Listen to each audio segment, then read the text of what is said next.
मास में पुष्कर स्नान, बुढ़िया माई की कहानी। कार्तिक स्नान बुढ़िया माई की कहानी। एक बुढ़िया माई थी जो चातुर्मास में पुष्कर स्नान किया करती थी। उसका एक बेटा और बहू था। सास ने बहू को फलाहार बनाने को कहा तो बहू ने खाली टिफिन ही रख दिया। बेटा माँ को पहुँचाने के लिए पुष्कर गया। रास्ते में माँ से बोला, माँ फलाहार कर लो। जहाँ पानी मिले वहीं फलाहार करने बैठ गई तो भगवान की कृपा से खाली टिफिन फलों से भर गया। माँ ने फलाहार किया। पुष्कर माँ के रहने के लिए झोपड़ी बनाकर बेटा वापस घर चला गया। रात्रि में श्रावण मास आया और बोली, बुढ़िया माई दरवाज़ा खोल। तब बुढ़िया माई ने पूछा, आप कौन हैं? श्रावण मास ने कहा कि मैं हूँ। बुढ़िया ने तुरंत दरवाज़ा खोल दिया।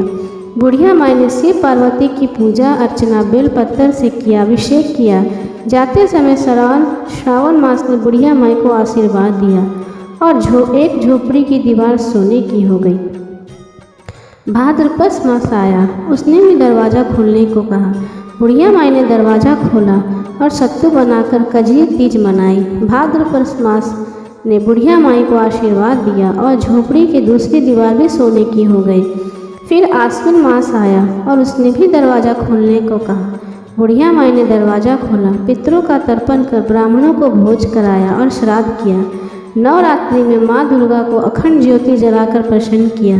सत्य की विजय दिवस के रूप में बुराई का अंत की खुशी में दशहरा मनाया। आश्विन मास में ले जाते जाते प्रसन्न होकर तीसरी दीवार में बहुमूल्य रत्नों से जड़ित कर दिया और बुढ़िया माई को सदैव प्रसन्न रहने का आशीर्वाद दिया। इन सब के बाद कार्तिक मास आया, उसने भी दरवाज़ा खोलने को कहा।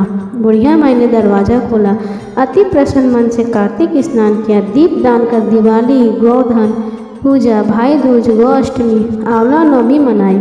कार्तिक मास ने जाते समय आशीर्वाद दिया और झोपड़ी के स्नान स्थान पर महल बना दिया। बुढ़िया माई गरीबों की सेवा कर भजन कीर्तन में अपना समय व्यतीत करने लगी। बेटा अपनी माँ को लेने आया तो माँ और झोपड़ी को पहचान न सका तो पड़ोसियों से पूछा। उन्होंने बताया तो बेटा माँ के चरणों में गिरकर बोला, माँ चलो घर चलो। सारे सामान के साथ वो उसे घर ले आया।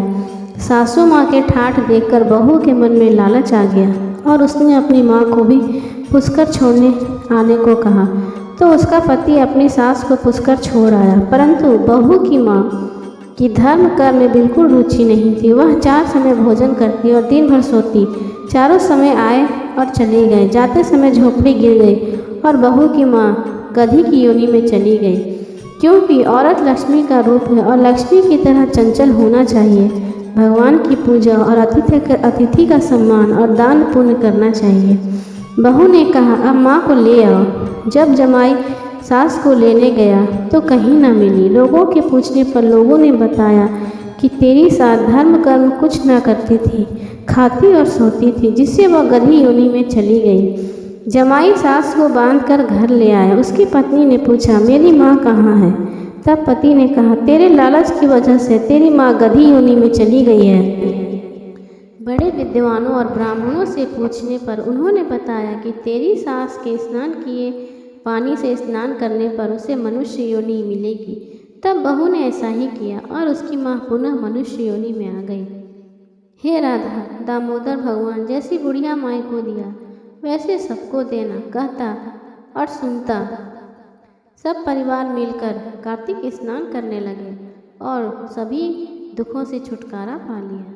जय कार्तिक भगवान की जय।